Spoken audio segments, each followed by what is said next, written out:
Movie की शुरुआत में हम एक कपल को देखते हैं जिसमें हस्बैंड का नाम मैट और वाइफ का नाम रेचल था। रेचल प्रेग्नेंट होती है और ये दोनों हॉलिडे का सीजन बनाने के लिए कहीं जा रहे होते हैं।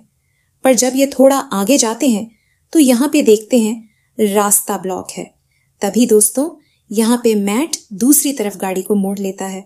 तभी थोड़ी दूर आगे आता है और देखता है यहाँ पे एक टूटी हुई नाव थी जो कि देखने के बाद उसका ध्यान भटक गया था और उसकी गाड़ी जाकर एक पेड़ से टकरा जाती है।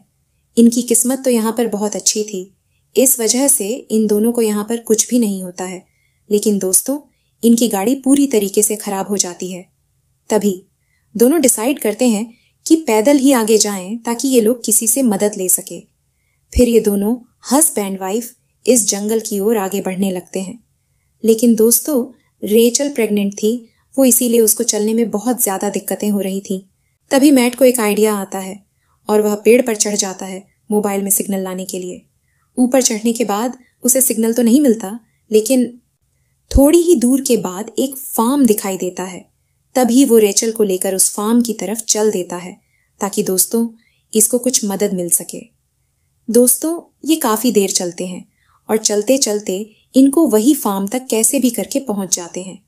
ये लोग यहाँ पर पहुंचते हैं और देखते हैं बोर्ड पर लिखा हुआ है कि ये जगह प्रॉपर्टी यानी कि ये प्राइवेट है, किसी को भी यहाँ आने की परमिशन बिल्कुल भी नहीं। वार्निंग पढ़ने के बाद भी रेचल को लेकर उस जंगल में यानी कि उस फार्म हाउस में लेकर चला जाता है, क्योंकि दोस्तों रेचल की तबीयत बहुत ज्यादा खराब हो रही थी। कुछ ही देर के बाद में एक बॉब नाम का आदमी वहां पर गाड़ी लेकर आ जाता है। बॉब मैट के सामने बहुत ही बदतमीजी और गलत तरीके से बात कर रहा होता है, लेकिन जब वो रेचल को प्रेग्नेंट देखता है तब उसके साथ में नरमी से बात करने लगता है और उससे पूछता है, तुम्हारे पेट में जो बच्चा है वो लड़का है या? तभी रेचल यहाँ पे कहती हैं कि मेरे पेट में जो बच्चा है वो एक लड़का है। बॉब यहाँ पर मैट के साथ में बहुत ही अजीब सी व्यवहार से बात कर रहा था, लेकिन इस समय उसके साथ में बहुत ही अच्छे से पेश आ रहा था। अभी मैट के पास में एक मजबूरी थी, जो कि उसकी औरत प्रेग्नेंट थी और उसके पास उस आदमी के साथ में जाने को भी तैयार हो जाता है। जब ये लोग बॉब के घर जा रहे होते हैं तो रास्ते में इन्हें एक लड़की दिखाई देती है। लड़की को दिखाई देने की कोशिश करती, लेकिन वो लड़की वहां पर नहीं थी। इसके बाद जब ये सब बॉब के घर पहुंचते हैं तो बॉब की वाइफ यहाँ पर इन लोगों का बहुत ही अच्छी तरीके से स्वागत करती है। इस औरत का नाम था एग्नेस। इन दोनों को यहाँ पर रूम दिखाती है और साथ में ये बताती है कल सुबह तक तुम्हारी मदद भी आ जाएगा। इसके बाद ये लंच की तैयारी करने के लिए चली जाती है। उसके जाने के बाद रेचल यहाँ पर मैट से कहती कि इस फैमिली का बिहेवियर एकदम बहुत अजीब है। रेचल यहाँ पर कहते कि इन दोनों भाइयों को देखने के बाद भी ऐसा नहीं लगता कि ये दोनों सगे भाई हैं। यहीं पर एग्नेस खड़े होकर सारी बातें इन लोगों की सुन रही थी और रात को इन लोगों को डिनर के यहाँ पर लेके आती है और डिनर के बाद यहाँ पे दिखावा कर रही थी कि इन दोनों एकदम सगे भाई हैं। लंच करते हुए दोस्तों रेचल की नज़र उस फोटो के ऊपर पड़ती है। रेचल ने रास्ते में यहाँ पर उसको देखा था। जब रेचल एग्नेस से उस लड़की के बारे में पूछती है तभी एग्नेस यहाँ पर जवाब देती है, बताती है कि ये मेरी अडोप बेटी है, आयर गूंगी भी है। दरअसल इस लड़की का बाप इसे बहुत ज़्यादा टॉर्चर किया करता था और कहती है इसीलिए हम लोगों ने इस लड़की को यहाँ पर अडोप्ट कर लिया।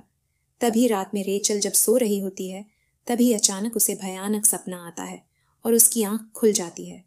वो मैट को यहाँ पर बताती है कि मैंने सपने में उस गूंगी लड़की को देखा। कहती है कुछ दिन पहले मैंने न्यूज़पेपर में उस लड़की के मिसिंग होने की खबर भी पढ़ी थी, जिससे इन्हें यकीन हो जाता है कि इनकी बेटी ये नहीं है। रेचल बताती है कि ज़रूर इन लोगों ने यहाँ पर इन लोगों को किडनैप किया होगा। ये सोचकर इन दोनों की बर्फ एकदम से फ्यूज़ हो चुकी थी और ये लोग फौरन यहाँ से जाने का फैसला भी करते हैं। फिर ये दोनों जब जा रहे होते हैं तभी यहाँ पर बॉब आ जाता है, लेकिन इन लोगों को यहाँ कुछ नहीं कहता। तभी दरवाज़ा खोलकर ये लोग बाहर जाते हैं। तभी ल्यूक और डेविल यहाँ पर गन लेकर सामने आ जाते हैं और इनके ऊपर हमला कर देते हैं, जिसे मैट और रेचल दोनों यहीं पर बेहोश हो गए। जब रेचल को यहाँ पर होश आता है तो अपने आप को यहाँ पर एक बेड से बंधा हुआ पाती है। दोस्तों, यहीं पर ये दोनों आपस में बात करते हैं और एग्नेस यहाँ पर बताती हैं कि मैंने तुम्हारे खाने में एक दवा मिला दिया जिससे तुम्हें टाइम से पहले ही तुम्हारी डिलीवरी हो जाएगी। दोस्तों, यहाँ पर हमें पता चलता है कि इस फैमिली को रेचल में कोई भी इंटरेस्ट नहीं था, बल्कि इन लोगों को सिर्फ उसका बच्चा चाहिए था। दरअसल दोस्तों, ये एक साइको फैमिली है। जो प्रेग्नेंट औरत होती है उनका ये बच्चा छीन लेती है, जहां पर हमें ये भी पता चलता है कि ल्यूक और डेविल यानी कि इनके बच्चे नहीं हैं। इन दोनों ने उनकी माँ से ऐसे ही छीन लिया होगा। ये दोनों इनकी हर एक बात भी मानते हैं। उधर ल्यूक और डेविल को देखते हैं जो कि मैट को दफनाने की यहाँ पर कोशिश कर रहे थे। इन लोगों को के यहाँ पर जो मैट ने कपड़ा पहना हुआ था, इन लोगों को अच्छा लगता है और उसके कपड़े को ये लोग उतार भी लेते हैं। उसकी बॉडी यहाँ पर ज़मीन में डाल के दफना देते ही। वही दोस्तों, हम दूसरी तरफ देखते हैं कि रेचल जो एक लड़की का जन्म देती है, जिसे देखकर बॉब का दिमाग खराब हो गया था, क्योंकि रेचल ने बताया था कि उसके पेट में जो बच्चा है वो एक लड़का है। इसके बाद में एग्नेस ने उस बच्चे को रेचल से छीन लिया था, जिससे रेचल को बहुत ज़्यादा बुरा लगता है और वो अपने आप को खोलने भी लगती है। काफ़ी देर खोलने के बाद में आखिरकार वो खोलने में कामयाब हो गई थी। इसके बाद में दोस्तों, यहाँ पर एग्नेस के सिर पर वार करती है और यहाँ से वो भागने लगती है। लेकिन इससे पहले वो यहाँ से जा पाती और बॉब और उसके दोनों लड़के यहाँ पर आ जाते हैं। तभी ये दोनों रेचल को पकड़ लेते हैं और बाहर जाकर एक कमरे में बंद कर देते हैं, क्योंकि अब इन लोगों को रेचल की बिल्कुल भी ज़रूरत नहीं। उन्होंने रेचल को सिर्फ बच्चे को दूध पिलाने के लिए जिंदा यहाँ पर रखा हुआ है। बच्चे को जब भी भूख लगती तो ये लोग बच्चे को लेकर जाकर रेचल के पास से दूध पिलाते थे। इन लोगों ने रेचल को यहाँ पर एक जंजीर से बांध दिया। बच्चे को जन्म देने के बाद से रेचल यहाँ पर बहुत ज़्यादा कमज़ोर हो गई थी। इस वजह से वो बेहोश भी हो जाती थी। वहीं उधर हम मैट को देखते हैं जो कि उसे होश आ गया था। तभी उसे पता चलता है कि वह कोफिन में बंद है, जिसे ज़मीन के नीचे खड़ा करके उसे दफनाया हुआ था। उस कोफिन से निकलने के लिए बहुत ज़्यादा कोशिश करता है और सुबह होते होते वो कोफिन से बाहर आ गया था। इसके बाद वो बिना कपड़ों के ही जंगल की ओर भागने लगता है।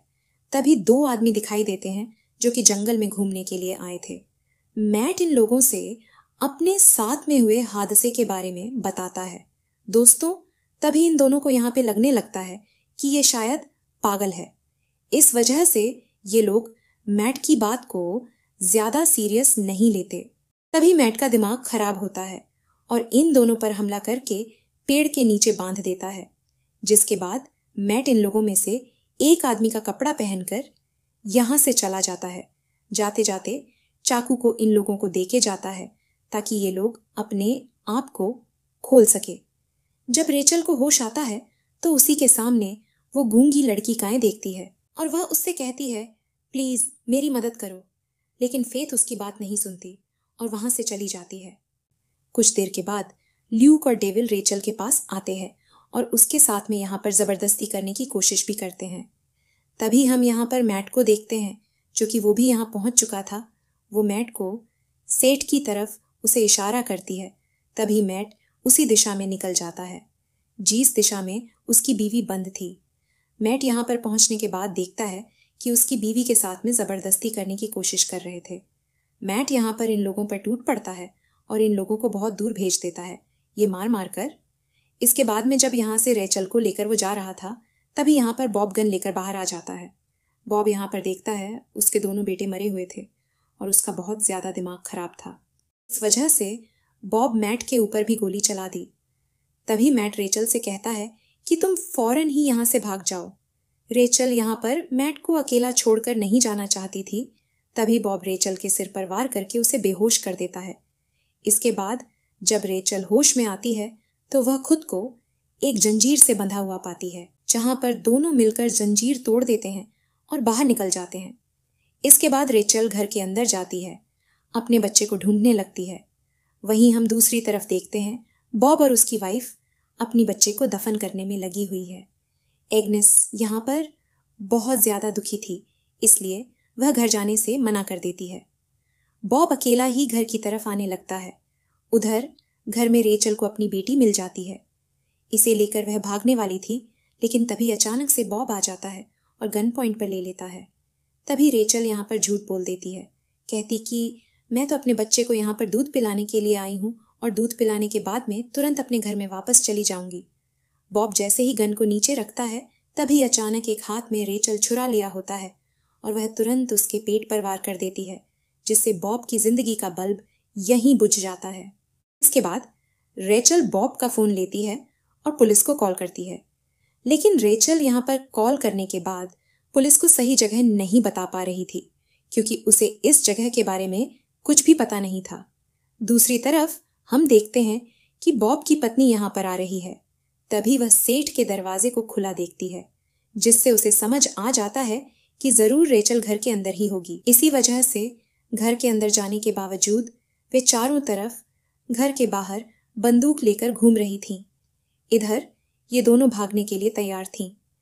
वह अपने बच्चे को लेकर घर से बाहर निकल रही थी। जल्दी से वह बॉब की गाड़ी में बैठी और रेचल ने यहाँ से भागने की कोशिश भी की, लेकिन बॉब ने पहले ही गाड़ी खराब कर दी थी, जिसे यहाँ पर बहुत ज्यादा गुस्सा आता है और वह गन लेकर बाहर निकलती है और एग्नेस को मारने के लिए आगे बढ़ती है। लेकिन रेचल ने कभी इससे पहले गन नहीं चलाई थी, इसलिए जब वह ट्रिगर दबाती है तो उसका निशाना चूक जाता है, लेकिन एग्नेस को गोली नहीं लगती। उधर एग्नेस उसके पैर पर गोली मारकर उसे जख्मी कर देती है। फिर जब एग्नेस रेचल के पास में पहुंचती है तो घायल होने के बावजूद रेचल एग्नेस पर हमला कर देती है और उसके सिर पर एक पत्थर से वार करके उसे मार देती है। इसके बाद रेचल अपने बच्चे और फेथ को लेकर जंगल के रास्ते जाने लगती है, लेकिन उसकी हालत इतनी खराब थी और वह इतनी ज्यादा कमजोर हो चुकी थी कि उसे चलने में मुश्किल हो रही थी और वह चक्कर खाकर वहीं गिर जाती है। तभी थोड़ी देर बाद हम पुलिस की गाड़ियों को देखते हैं जो यहाँ पहुंच चुकी थी। पुलिस वाले रेचल को रेस्क्यू कर लेते हैं। फिर वह उसका इलाज कर रहे थे, तभी रेचल एग्नेस को देखती है जो अभी भी जिंदा थी और उसकी ओर आ रही थी। वहीं एग्नेस ने रेचल को मारने के लिए गोली चला दी, लेकिन इससे पहले पुलिस वाला इसको मारकर इसके काम तमाम कर देता है। इसके बाद रेचल पुलिस ऑफिसर से फेथ के बारे में पूछती, लेकिन फेथ यहाँ पर तो थे ही नहीं। दरअसल दोस्तों, फेथ तो कब की मर चुकी थी।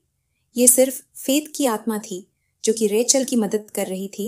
यहाँ पर फिल्म का सबसे बड़ा ट्विस्ट रिवील होता है। असल में उसके साथ कभी फेथ थी ही नहीं, क्योंकि वह तो कब की मर चुकी थी। हैरान करने वाली बात यह है कि वह तो उसकी आत्मा थी जो अब तक रेचल की मदद कर रही थी। इन लोगों ने उसके पेरेंट्स का भी खून कर दिया था। इसके बाद वह कुछ दिनों तक जिंदा रही, लेकिन बॉब और एग्नेस ने उसे जबरदस्ती अपनाने की कोशिश की। उन्होंने उसे टॉर्चर किया, मगर एग्नेस ज्यादा दिनों तक यह सहन नहीं कर पाई। फेथ लगातार चिल्लाती रही और शांत नहीं हो रही थी, इसलिए आखिर में बॉब ने उसे मार डाला और इसी सीन के साथ में ये शानदार मूवी खत्म हो जाती है।